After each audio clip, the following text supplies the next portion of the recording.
I can't believe this is actually happening now. Everyone has told me that after you get the first video out, it gets easier. So fingers crossed, because I've tried to film this about 1,000,000 times and I just fluff my words. Thank you so much for clicking onto this video. This is my first YouTube video. Hopefully in years to come I won't look back and cringe at myself. My name is Gemma Peace. I am a working makeup artist slash content creator now because the world has completely changed.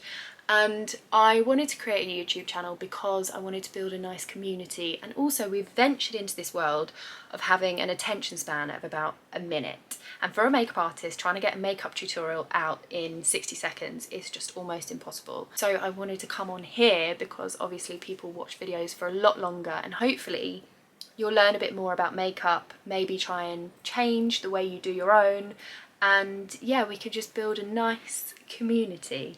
So I'll just give you a little brief overview of who I am. After my degree in performing arts, I decided I wanted to go into makeup and hair, and my dream was actually to be in the film world creating prosthetics and gory cuts and bruises and all sorts.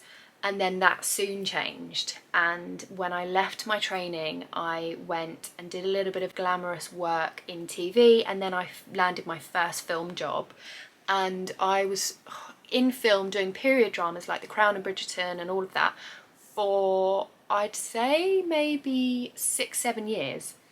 Then we went into lockdown, obviously couldn't do any work, and I went on social media and I was like, I could literally do makeup tutorials and just talk through what I'm doing, and hopefully people can learn how to do their makeup.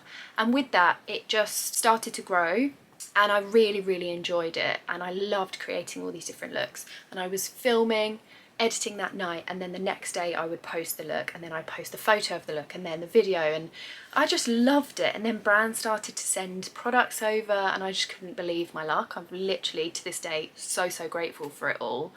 And then when we came out of lockdown I went back into film a tiny bit, but also I started earning through social media and then got a manager, and things have just gone on from there. So I still work with a lot of the actors that I used to work with in film when they have their press days or red carpet days, and then I also work on myself and create tutorials. But we've ventured into this world of having an attention span of about a minute, and to create tutorials in a minute is just, I mean, 60 seconds or 30 seconds, you just can't learn that much in that space of time.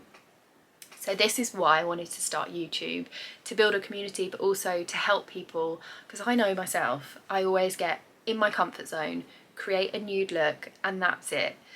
So hopefully, because I'm being sent all of these new products, you'll be able to see textures, decide whether you like them. I will literally talk about lots of different brands, high end and then drugstore products as well, and yeah, we can go from there. I haven't got a scrap of makeup on and I'm wearing a gym top, but this is me. I just thought I'd just start this now because otherwise I would never ever start it. I've prepped my skin. I've put on some, I'm really obsessed with this brand at the moment. This is Filorga.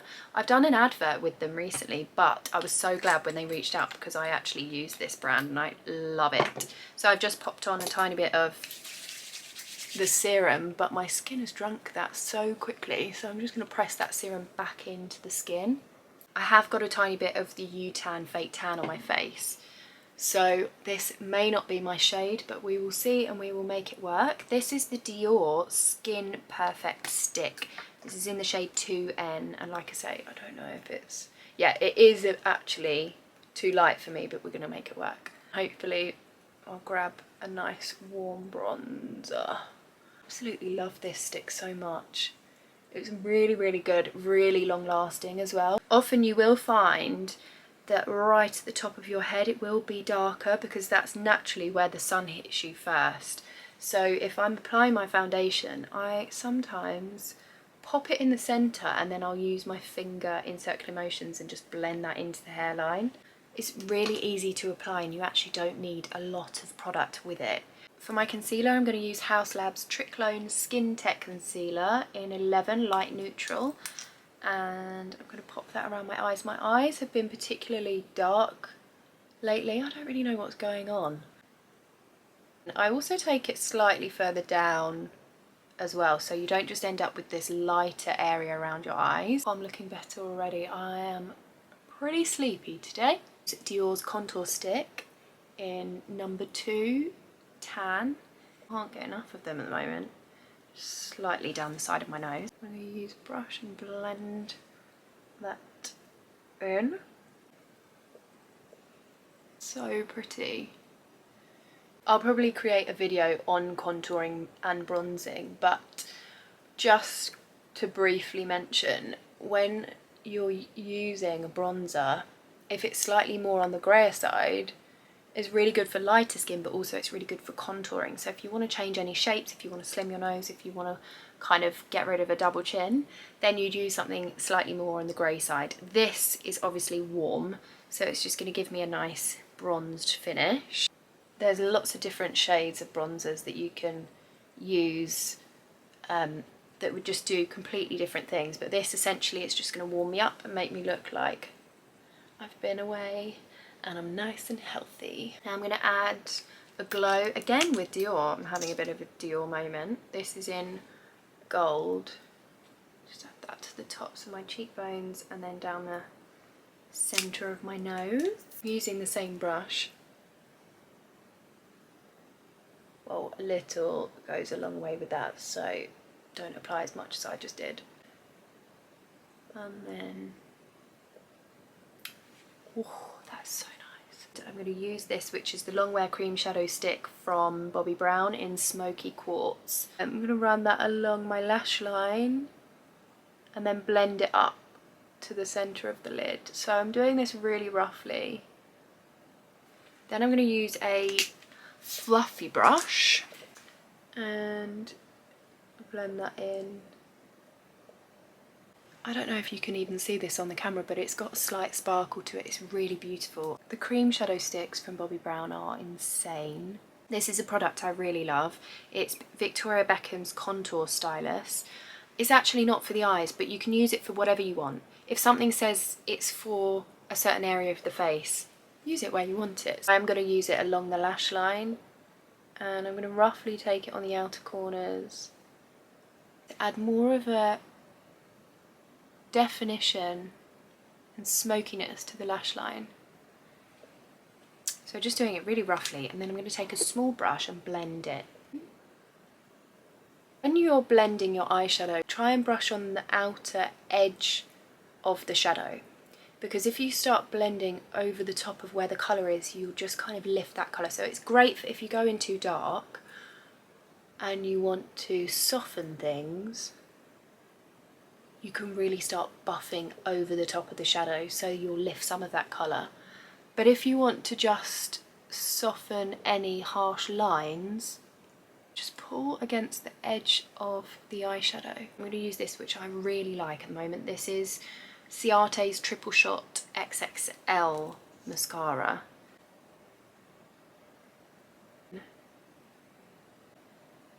Get that in there. I didn't listen to my mum when I was younger when she said don't pluck your eyebrows, and I overplucked them, so now I am dealing with thin eyebrows, and also they're so stubborn, so I'll literally use a brow gel to hold them up and they don't want to hold. It's almost like I need a glue. So really want to get brow lamination done, but I'm allergic to plasters and waxing, so it must be something to do with a sticky ingredient that just does not agree with me, which sucks because I really want them done.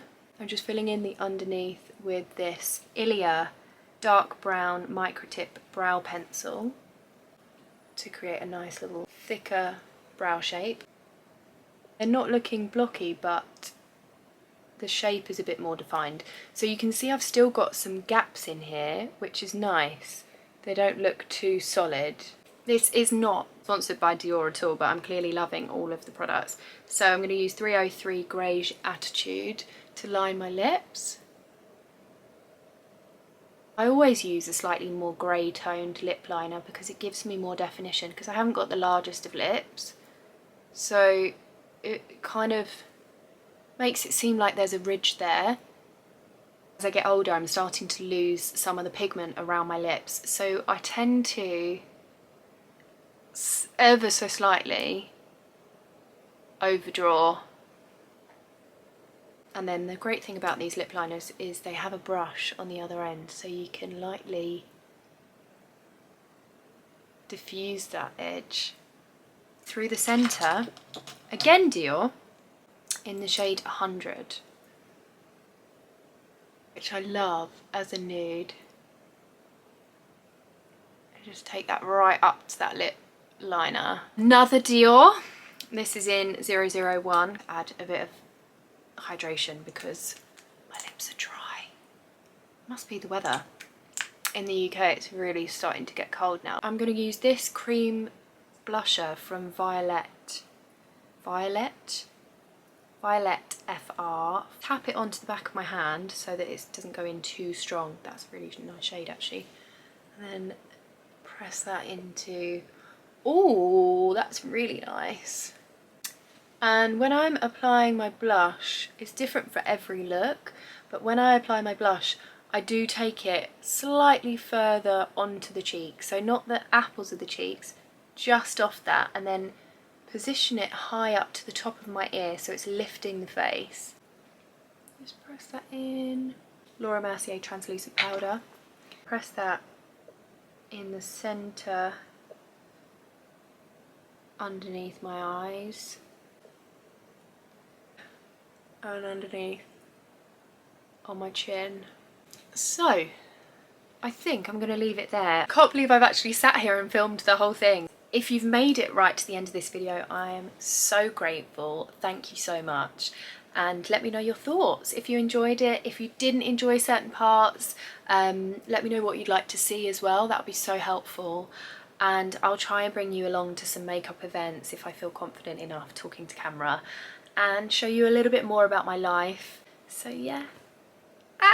I've always been really scared starting YouTube because I feel like people get to know you so well and then there's a lot of judgment that comes with it. So I think that's why I've been so nervous starting the channel.